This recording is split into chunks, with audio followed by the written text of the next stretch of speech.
अस्सलामुअलैकुम। आज हम बनाएंगे चीज़ी गोला कबाब सिलसिला। बहुत ही डिलीशियस, बहुत ही टेम्पटिंग बनकर ये डिश तैयार होती है और बहुत ही इजीली बन जाती है। एक रिच और रॉयल सी डिश अगर आपको कम वक्त में बनानी है तो फिर आप ये डिश बना सकते हैं। बहुत टेस्टी बनती है। अपने मेहमानों को खिलाइए, फैमिली मेम्बर्स को खिलाइए, हर कोई आपसे इम्प्रेस हो जाएगा। तो चलिए बनाना शुरू करते हैं। सबसे पहले हम आधा किलोग्राम बोनलेस चिकन लेंगे। मैं यहाँ पर ब्रेस्ट के पीसेस का इस्तेमाल कर रही हूँ। अब यहाँ पर हम 1 टीस्पून नमक डालेंगे और 1 टीस्पून डालेंगे इसमें लाल मिर्च का पाउडर। नमक मिर्च आप अपने टेस्ट के अकॉर्डिंग डाल सकते हैं। आधा टीस्पून जाएगा इसमें हल्दी का पाउडर और साथ में जाएगा इसके अंदर 1 टीस्पून भुने हुए जीरे का पाउडर और 1 टीस्पून डाल देंगे गरम मसाले का पाउडर और आधा टीस्पून काली मिर्च का पाउडर डाल देंगे और 1 टीस्पून चाट मसाले का पाउडर डालेंगे। अब इसमें 1 टीस्पून भर के अदरक और लहसुन का पेस्ट डालेंगे। साथ में इसमें जाएंगे थोड़े से हरे धनिया के पत्ते और हरी मिर्च। तो 4-5 हरी मिर्च ले रही हूँ, आप टेस्ट के हिसाब से ले लीजिएगा। और हरे धनिया के पत्ते डाल देंगे इसमें 1 मुट्ठी के करीब और आधा मुट्ठी इसमें पुदीने के पत्ते डाल देंगे।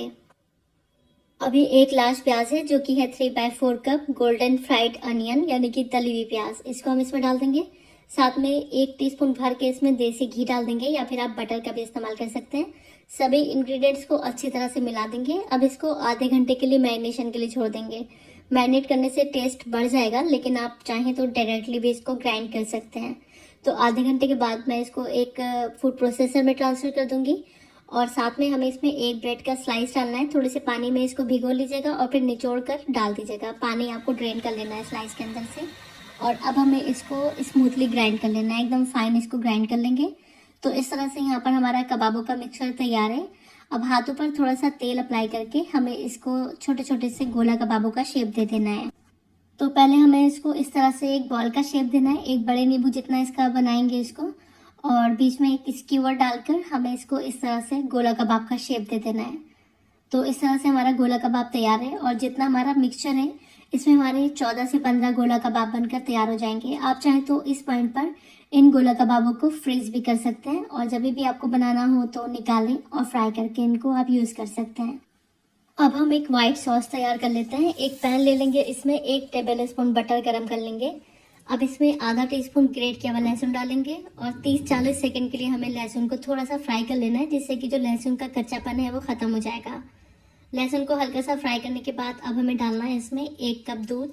मैं यहाँ पर फुल फैट दूध इस्तेमाल कर रही हूँ। दूध आप ठंडा, गर्म, कच्चा या पक्का जैसा भी आपके पास है उसका इस्तेमाल कर सकते हैं। 1 टीस्पून डालेंगे इसमें रेड चिली सॉस या फिर आप ग्रीन चिली सॉस का भी इस्तेमाल कर सकते हैं। 1/4 टीस्पून नमक और 1/4 टीस्पून काले मिर्च का पाउडर डालेंगे। अब यहाँ पर हम मिक्सचर में हाई फ्लेम पर 1 उबाल आने का वेट कर लेंगे। जब दूध में 1 उबाल आने लगेगी हमें इसमें कॉर्नफ्लावर का घोल डालना है।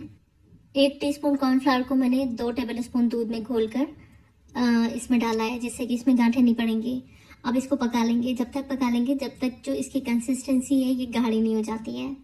जब ये गाढ़ा होने लगेगा आधा कप हम इसमें चीज़ डाल देंगे। मैं यहाँ पर प्रोसेस चीज़ यूज़ कर रही हूँ। आप चाहे तो मोज़रेला चीज़ का भी इस्तेमाल कर सकते हैं। अगर आपके पास चीज़ नहीं है तो आप फ्रेश क्रीम का इस्तेमाल कर सकते हैं। और इस तरह से चीज़ के मेल्ट हो जाने तक मैंने इसको और पका लिया है और ये हमारा सॉस बनकर तैयार है। तो अभी इस सॉस को हम साइड में रख देते हैं और चलिए अब हम कबाबों को फ्राई कर लेते हैं। कबाबों को फ्राई करने के लिए मैंने आधा कप तेल गरम कर लिया है। अब हम इसमें एक एक करके कबाब के पीस ड्रॉप कर देंगे और अभी हम इसको टच नहीं करेंगे। जब हमारे कबाब थोड़े से फर्म हो जाएंगे तब हम इसकी साइड को टर्न करेंगे। अब हम इसको लो और मीडियम फ्लेम पर पकाएंगे तकरीबन 7 से 8 मिनट के लिए और इसकी साइड्स को टर्न करते रहेंगे, जिससे कि जो हमारे कबाब है हर तरफ से एकदम परफेक्टली कुक हो जाए। तो यहाँ पर साइड्स टर्न करते रहेंगे और अच्छी तरह से इनको पका लेंगे जब तक हमारे कबाब यहाँ पर फ्राई हो रहे हैं। आप मुझे बताएं, आप मुझे कौन से मुल्क और कौन से शहर से देख रहे हैं, आपका क्या नाम है। मैं कोशिश करूँगी कि नेक्स्ट वीडियो में मैं आपका नाम ले पाऊँ। महरीन फातिमा जम्मू कश्मीर से, राहत जहाँ भोपाल से, बरकत बानो चेन्नई से, आरती खेमानी पोलैंड से और शगुफ्ता बिहार से मेरी वीडियो देख रही हैं। आप सबका बहुत बहुत शुक्रिया।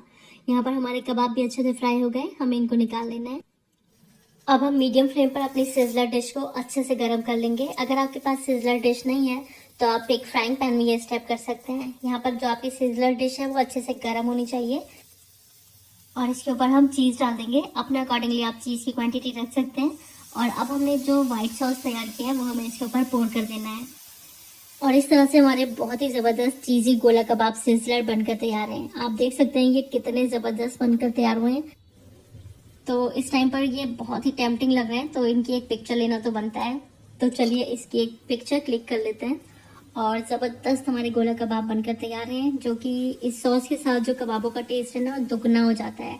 और जब आप सिजलर डिश पर इसको सर्व करते हैं तो बस समझ लीजिए कि दुगने की जगह 4 गुना ज़्यादा इसका टेस्ट इनहांस हो जाता है। तो बस आप भी ट्राई करेंगे इस ज़बरदस्त से गोला कबाब की रेसिपी को। मुझे पूरा यकीन है ये ट्विस्ट के साथ जब आप इसको बनाएंगे इस वाइट सॉस के साथ, तो आपके गोला कबाबों का टेस्ट बहुत बढ़ जाएगा। तो ट्राई ज़रूर करें इस रेसिपी को और कमेंट बॉक्स में आकर अपने फीडबैक्स भी लाजमी दें, क्योंकि आपकी जो फीडबैक्स है ना मेरे लिए बहुत मायने रखती है। मुझे मोटिवेशन भी मिलती है मैं और ज़्यादा अच्छी रेसिपी आपके लिए लेकर आऊँ। और अगर आपको रेसिपी पसंद आई है तो प्लीज़ वीडियो को लाइक और चैनल को सब्सक्राइब करना मत भूलिएगा। Thanks for watching the video. Allah.